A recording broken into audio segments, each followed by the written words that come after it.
Hey, and welcome to the highlights of episode number 279 with Angie Lee. Some of my favorite parts of this episode were when she talks about how her lack of confidence led her to get breast implants, and then how her killer confidence led her to get them out. This is such an important and powerful conversation that we need to have. We also talk about what having breast implants taught her, and how to boost your sales, the 3 C's to boost your business, how to move through fear, and how to make an impact and an income. These are just some of the epic things that we chat about that I'm so excited to share with you. But there is even more wisdom and inspiration that you get in the full episode. So to listen to the full podcast and get all the info in the show notes, head on over to melissaambrosini.com/279 right now. Angie, welcome to the show. I'm so excited to have you here. So can you tell us your story, how you got to where you are today, doing the incredible work that you do? Like, how did this all unfold for you? At 19 years old, I started a blog in my college dorm room. And long story short, I essentially stayed really consistent with that. At the time, I didn't know really what I was doing, right? This is before Instagram and Instagram stories. This was the MySpace days. MySpace was my jam. And I would blog every day and that's where a lot of women start, is blogging. So started this health and wellness blog. It began with my mom and a few friends reading it, stayed really, really consistent, kept sharing my love for wellness, motivation, inspiring women to be healthy and happy. And I just stayed consistent with it. And a few years later, realized that I could actually monetize online. I figured out what an ebook was. I figured out how to create courses. I studied digital marketing like it was my job, and it became my job. And I became obsessed with this concept of monetizing health and wellness online. So I did health and wellness coaching for a long time and did that for a bit online. And then what happened is that natural transition of women saying, hey, how did you make money online from courses and brands and sponsorships? And how did you start a podcast? How did you do these things?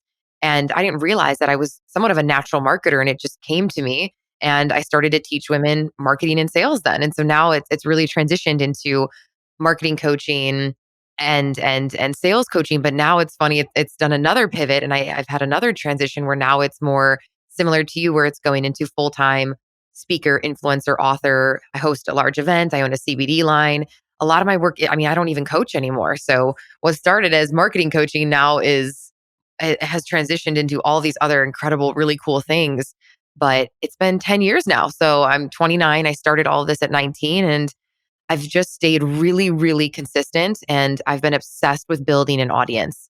I love one of the things you just said, which was you were consistent. And if you want to rock your business, consistency is key. Can you talk a little bit about that? Yeah. I love this because it's the unsexy thing that nobody wants to talk about, right? But I do believe at the end of the day, that is why I have the audience I have, and why I'll continue to do the work I do, is because I've always showed up, even when it was scary, it was messy, I didn't know what I was doing. In order to sell to someone, they need to trust you. And I think one of the biggest predictors of trust is how often someone shows up for you. So what's really important, and what I cannot stress enough for women, is the more you show up, the more people trust you. And so the easier it is to sell. And you don't have to feel like you're being quote unquote salesy. You're just showing up as you. To be consistent, you just have to be obsessed with what you do. It has to be something that when you wake up, you're like, this is what I want to do. And before we go deeper into the business side of things, I just want to talk about confidence, but how, in particular, your lack of confidence led you to get breast implants, and then how your killer confidence told you to get them out. So can you tell us about this? What happened is, at 19 years old, I was doing bikini shows. I was obsessed with health and wellness, and what I call unhealthy health and wellness. And I was, doing the craziest diets and doing hours of cardio a day, and competing in modeling shows and bikini shows. And I had this idea that I wasn't pretty enough, or I wouldn't be enough unless I had implants, unless I had fake boobs. And so I went to my mom and I said, I need implants. I need implants to be pretty. I need implants for people to like me, to love me. That's truly what my brain was saying. And with men too, I remember thinking, which it's so silly now, I remember thinking, who's going to date me if I don't have big boobs. Like that was a thought in my mind 10 years ago. And through that process, I learned so much about sometimes what we think will bring us confidence, this external, tangible thing, doesn't actually bring us confidence. You think all of these things are going to happen just because you fixed one thing about yourself, and it doesn't sometimes. A few years ago, I was researching the implications of having a plastic material sitting in your body for 10 years. I mean, that obviously affects the immune system. So, what's going on in my body? And I started getting these weird little ailments and these things that were happening, like with my scalp and my hair and my eyes. And it just little weird stuff was happening, like very similar to autoimmune. And so, sure enough, I dived into the deep hole of studying breast implant illness, and it really, really resonated with me. And I thought to myself, whether I fully have breast implant illness or I just have a small acute reaction to it, I don't want either. I'm just done with them. I don't even want them anymore. It's already been 10 years. I have to go take them out. And so I decided to take them out. And I'm so happy I did. Within a few days, my joint pain went away, my skin color changed, my eyes are more clear, my brain fog was completely gone within a few weeks. I mean, it was really one of the best decisions I made for my health. And it made me realize that I don't need them to be happy, and I don't need them to be loved. So I learned so much in that process about the silly things we do sometimes in order to fix things, but that really didn't do it. You know what I mean? Take us back to 19-year-old Angie when you just got them, and then they took the bandages off, and you thought that it was going to give you something. You thought it was going to give you that feeling of worthiness or confidence. Take us back to that moment when you realized that you had these now implanted in you, yet you still felt the same. Yeah. It really taught me a lot about happiness and joy and fulfillment and just being grateful for the healthy body that I have. And at 19, I remember pulling off the bandages, looking in the mirror. I liked them for about 2, 3 days. And then the, the excitement for them went away after a while, because then they just became a nuisance, and they were always in the way when I was working out and sleeping, and they were heavy and back pain, and I have a small frame. So it ended up just being a mess. I wish I could I mean, I wish now I could have went back in time and told that 19-year-old Angie, like, hey, this is not going to be worth it financially, confidence wise, anything. So I'm so grateful that I didn't keep them in longer than I needed to. And I got on the wait list. I got them out on the 4th of July because no one else wanted to have a surgery on the 4th of July. And I woke up and I felt like 1,000,000 pounds was taken off my chest. I was crying to my mom. I was like, oh my God, I'm free. I'm free. I'm completely free. And it was one of the most liberating feelings in my life. I want to talk about how this confidence catapulted your business. So I want to know, when you got them out, the confidence that you then felt within yourself, did your business increase? Did you skyrocket in that area? Mm. Yeah, I didn't realize there would be a correlation until it happened. And I actually wasn't going to share it with my audience at all. I was like, okay, I'm just going to do this. I don't want backlash. I'll just keep this a secret, whatever. I'll just do this. And then I realized that if I have influence, I think it's a disservice if I don't share this with women. And now receiving messages from 16-year-old girls saying, because of you and because of your podcast episode, and to think that now women are still writing me saying, hey, my little sister's not going to get them anymore. Or, hey, my wife decided to take them out because she was sick. Or, hey, because you were confident and you're rocking your natural little boobs now, I want to as well. I had no idea. And, most of my content was about marketing and sales and all of these other things. So to open up that part of my brand and my personal life was so cool. And women reached out, like I said, from around the world saying, I liked you a lot before, but now I'm literally obsessed with you because you had the bravery to do something so radical like that, and to remove your breast implants. And it made me relatable and it made me real. And I think that women want to see more women taking a risk like that and doing these things that really are scary. So I think them seeing someone who did that was really refreshing. And just shifting gears a tiny bit now, like, there are so many listeners that are entrepreneurs who are doing what they love. And many people struggle with the sales and the marketing of their business or their product. We know it's mainly due to lack of belief, lack of self-worth and confidence within themselves. But how can we bust through that fear? Do you have any tools for us? Ooh, women in sales is so interesting because I feel like as a teacher of sales, it's funny that I'm not really teaching sales, I'm really teaching confidence. So I love that you said that because sales is truly a mirror of how we feel about what it is we're sharing with the world. More than anything, I believe that you have to be obsessed with the product that you're selling, whether this is a service, a coaching program, network marketing, a coaching course, whatever it may be. You have to be virtually obsessed with it to the point where you believe in it so much. You've created results, you've seen results yourself. You believe in it so much that you feel it's a disservice to not share it with the world.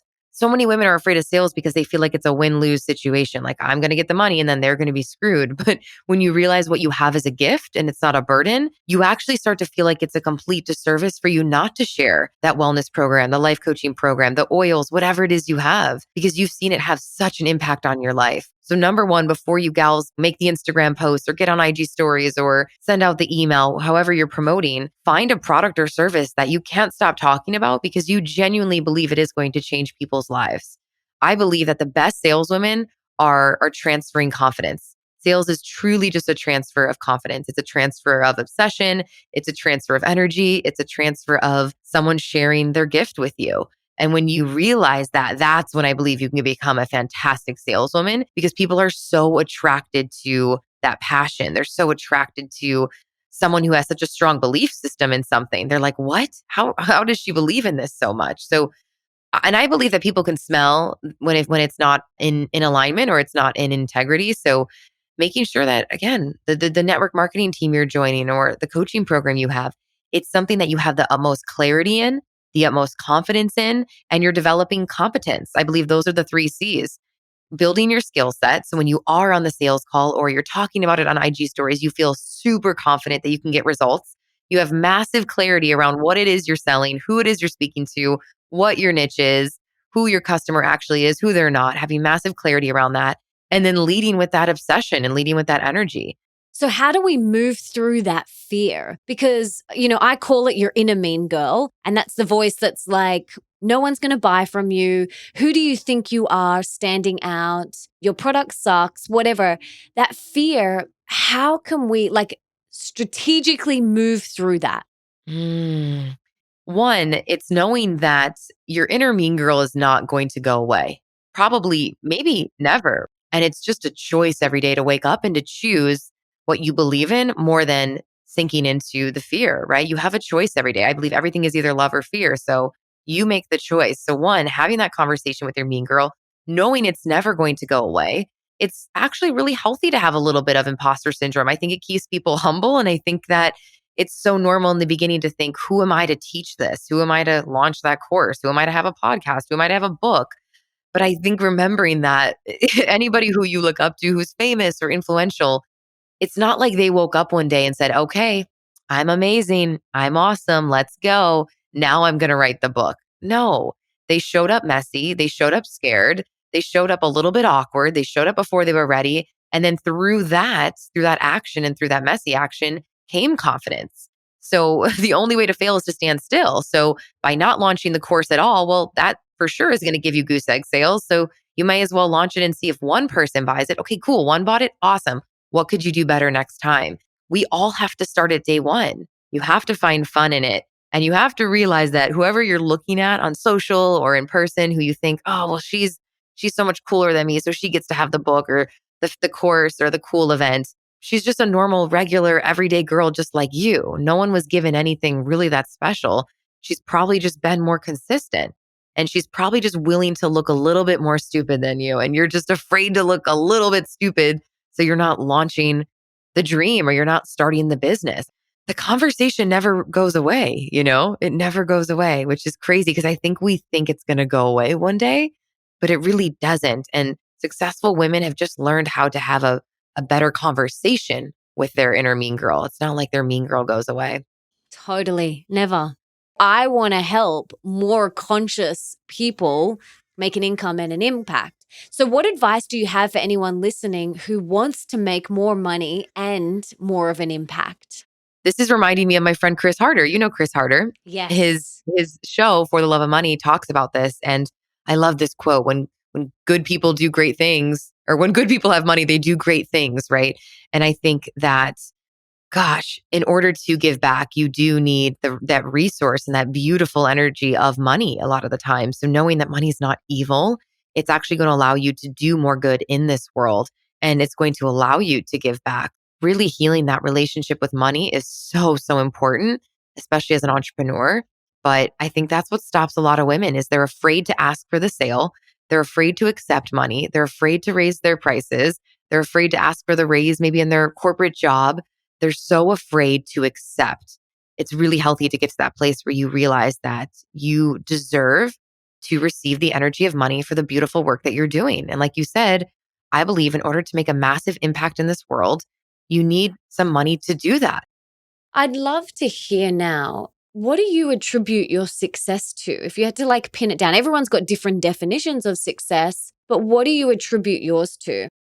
Initially, I was thinking of a person right away when you said that. I'm like, okay, who's the person, right? Is it Tony Robbins, or is it a book, or is it a podcast, or is it a parent, or who is it? But really, what comes through is the word energy. And I love the word energy. I always joke and say I'm an energy dealer, but I truly believe I'm able to serve people and I'm able to speak and write. And I'm just a communicator, just like you. I think you're just a representation of a beautiful communicator. You write, you speak. That's just a communicator. And you're here to use your vessel to communicate certain messages and downloads. And so for me, what I've realized is in order to do this work and go where I want to go, with this brand and where I want to go in this world and the amount of women that I want to help, I have to keep my energy high and I have to stay in a high vibration. And I've realized that all of the beautiful things that have come to me in life, business opportunities, friendships, stages, events, products, whatever it is, these companies I'm starting, they all came because I've really protected my energy. And that's health wise, that's taking care of my diet, my nutrition, movement, sleep, all of those things. But then it's also boundaries, removing negative people, toxic things out of my environment, my world. I really believe that it's a blend of removing the toxic things in your life and then infusing your body with the healthy things that you can do. But at the end of the day, if I didn't have my energy, I don't think I would have this business. So that's what comes to me is energy. I tell entrepreneurs, if you want to run a massive business or a few of them, if you want to be a speaker, an author, a podcaster, I mean, what we're doing right now is very energy rich. It's a lot of passion we're pouring into these women. So if this is the work that you guys want to do, or leading a team, gosh, network marketing, when you lead other people, it's so energy rich. So take care of your energy and your body and your vessel as much as you can. And gosh, if you're a parent on top of that, I mean, you've got to find ways to take shit off of your plate, have boundaries, remove toxicity out of your life because your energy is all you have and it's what attracts people to you and it's what allows you to run a business. It really is. So I'm pretty meticulous about it. Like I put it before everything. I'm like, okay, did I work out? Did I sleep? I'm obsessed with it because then I need that energy to do things like this right now, right? To serve your people and to speak to people. So I wish I could just tell more women to protect their energy. I really do. Speaking of books, if you have a magic wand and you could put one book in the school curriculum of every high school around the world, what book would you choose besides your future book that you're writing this year? What is one other book from a different author that you would choose? Oh, it's so hard to choose one. I'm like, oh man, I gotta choose one. I gotta choose one. There's a few circulating right now, right? Honestly, it sounds cliche a little bit to say, but I would say it would probably be one of Tony Robbins' originals about unleashing the power within and seeing life in a different way for more of the mindset aspect. And then the 4 hour work week, just to give people a new mindset on or a new perspective on what's possible and doing less better and passive income. And there are still so many people that they're not awake to this new idea of working from home and monetizing their passion online and creating passive income. So gosh, those are the two that come to me. Yes, they're awesome.